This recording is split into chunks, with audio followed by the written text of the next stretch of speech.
Hello. तो second property हम लोग देख रहे हैं इलेवेशन इन बॉइलिंग पॉइंट। ठीक है, यहाँ पे नाम से क्लियर है कि बॉइलिंग पॉइंट में क्या हो रहा है, इलेवेशन यानी बढ़ोतरी हो रही है।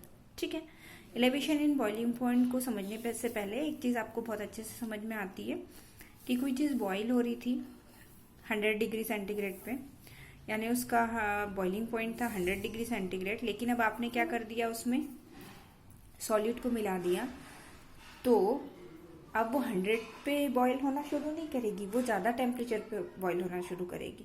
ठीक है, तो यहाँ पे बॉइलिंग पॉइंट में क्या होता है, जब किसी सॉल्यूट को मिला दिया जाता है तो क्या हो जाता है, बॉइलिंग पॉइंट में एलिवेशन हो जाता है। ठीक है, अब हम देखें कि एलिवेशन बॉइलिंग पॉइंट में हमको पढ़ना क्या है। Every liquid boils at a fix temperature, you very well know, है ना। कोई जो भी लिक्विड है वो एक फिक्स टेम्परेचर पे क्या होता है, बॉईल होता है। This fixed temperature is the boiling point of liquid, वही क्या कहलाता है, लिक्विड का boiling point. Vapour pressure of liquid is equal to the atmospheric pressure at this temperature, यानी बॉइलिंग पॉइंट एक ऐसा टेम्परेचर है जिसमें उस लिक्विड का एटमोस्फेरिक प्रेशर और उस लिक्विड का वेपर प्रेशर क्या हो जाता है, इक्वल हो जाता है, वही उसका क्या कहलाता है, बॉइलिंग पॉइंट। ठीक है, यानी ऐसा टेम्परेचर जिस टेम्परेचर एटमोस्फेरिक प्रेशर और वेपर प्रेशर क्या हो जाए, इक्वल हो जाए किसी लिक्विड का, वही उस लिक्विड का क्या कहलाता है, बॉइलिंग पॉइंट कहलाता है। The boiling point of a liquid is the temperature at which the vapour pressure of the liquid becomes equal to the atmospheric pressure. हमने अभी यही बात की है ना। अब vapour pressure of a solution containing a non volatile solute is always less than that of the pure solvent, है ना। अभी हमने बात की थी कि प्योर सॉल्वेंट है तो उसका वेपर प्रेशर ज्यादा है, किससे ज्यादा है, किसके वेपर प्रेशर से, ऐसे सॉल्यूशन के वेपर प्रेशर से जिसमें नॉन वोलेटाइल सॉल्यूशन को क्या कर रखा है, हमने मिला रखा है ना। हमने अभी देखा था पी नोट ए, प्योर सॉल्वेंट का वेपर प्रेशर ज्यादा था किससे, पी ए से, इसीलिए हम P note A minus P A लिख रहे थे, याद है, लोअरिंग इन वेपर प्रेशर। ठीक है, the solution has to be heated to a higher temperature so that its vapor pressure become to equal to the atmospheric pressure। हम क्या करेंगे, जब किसी सॉल्यूट को मिला दिया गया है तो ऑब्वियसली उसको हमको ज्यादा हीट करना पड़ेगा पहली कंडीशन से, तब जाके ही वो क्या होगा, उसका वेपर प्रेशर एटमोस्फेरिक प्रेशर के क्या होगा, इक्वल होगा। मतलब किसी सॉल्यूट को हम मिला देते हैं तो उसका बॉइलिंग पॉइंट बढ़ जाता है। ठीक है, ओके। अब बात करिए the boiling point of solution, किससे डिनोट करते हो आप बॉइलिंग पॉइंट ऑफ सॉल्यूशन को, टीबी से, है ना। Is always higher than the boiling point of a pure solvent. Pure solvent के लिए आप क्या डिनोट करते हैं, टी नोट बी।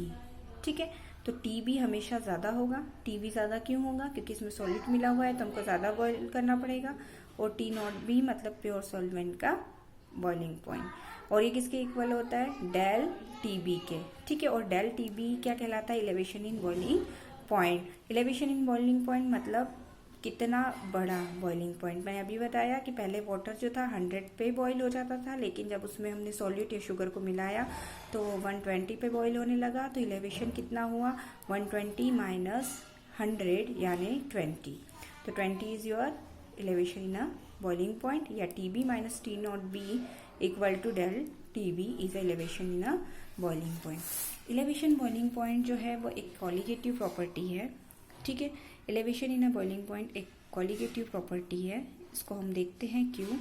ठीक है, सबसे पहले तो हम देख रहे हैं क्या, एलिवेशन इन बॉइलिंग पॉइंट यानी कि del T B equal to T B minus T naught B.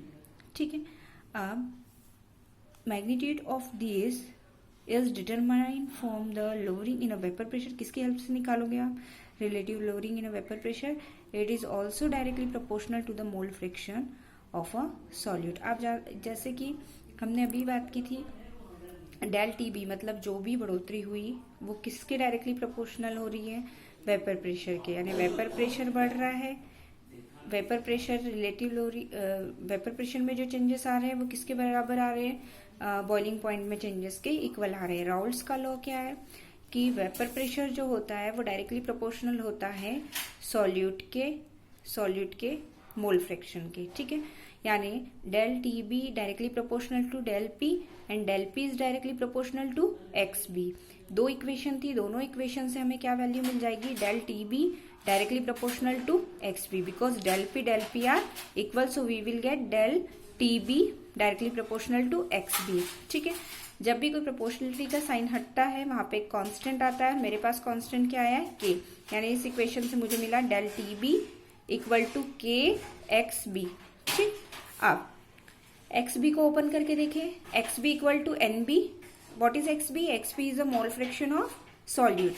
Mole fraction of solute equal to number of moles of solute upon the number of moles of solvent and solute. XB equal to NB NA plus NB. So XB equal to NB upon NA. Again NB we can neglect as a comparatively NA because solute को हम बहुत कम quantity में ले रहे हैं, तो हम NA के comparatively उसको क्या कर सकते हैं, नेग्लेक्ट कर सकते हैं। तो मुझे मिला XB equal to NB upon NA। ठीक है, और NB अपॉन NA को जब ओपन करती हूँ तो मिलता है what is number of moles of solvent equal to WA upon MA। ठीक है, given mass upon molecular mass. मैंने वही किया, XB equal to NB same रखा हुआ है, लेकिन NA की वैल्यू पुट करी, NA की वैल्यू पुट करती हूँ तो WA अपॉन MA, और ये कहा MA कहाँ चला जाएगा, ऊपर, है ना, बिकॉज अपॉन के अपॉन में था। ठीक है, अब ये XB की जो वैल्यू मिली है इसको मैं कहाँ पुट कर दूं, XB की वैल्यू को मेरी जो इक्वेशन नंबर 3 है उसमें, या यूं कहूँ कि 4th इक्वेशन जो बनी है उसकी वैल्यू में 3rd इक्वेशन में पुट कर देती हूँ। तो मुझे मिलता है del T B equal to K N B as it is. ठीक है, इट मीन्स एक्स बी की जगह तो del T B equal to K, और एक्स बी की जगह में इस एक्स बी की वैल्यू को पुट कर देती हूँ N B M A W A. तो मुझे क्या मिल गया है, मुझे मिल चुका है del T B equal to K N B M A W A. ठीक है, और N B upon W A equal to होता है मोलेलिटी, स्मॉल एम। मोलेलिटी याद आया, number of moles of solid present in 1000 gram of solvent is called molality, है ना। तो अगर मैं इसको लिखती हूँ तो del T B equal to K as it is, और N B upon W A की जगह पे मैंने क्या लिख दिया, स्मॉल एम, और एम ए का M A as it is.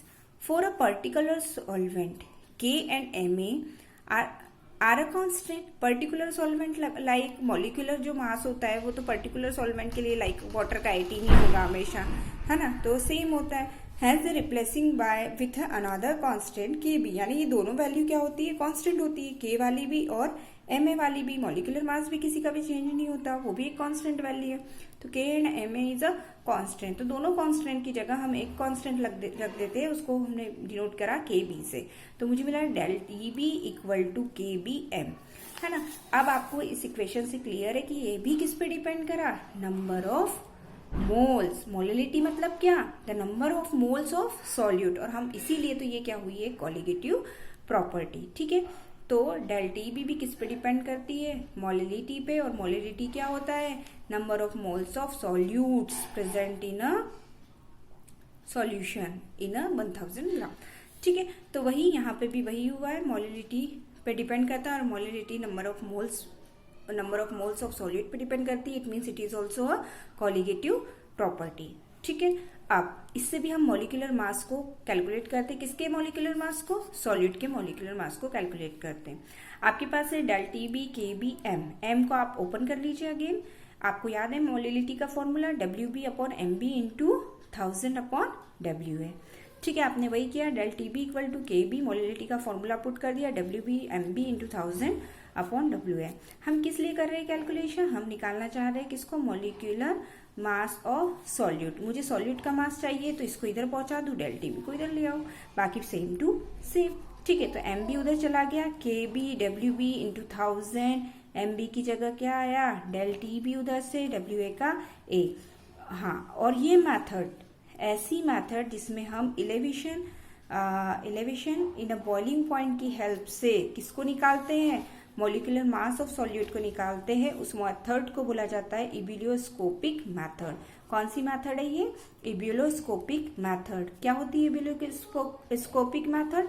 जिसमें मॉलिक्यूलर मास ऑफ सॉल्यूट को elevation in a boiling point की हेल्प से निकाला जाता है, वो कहलाता है इबुलियोस्कोपिक मेथड।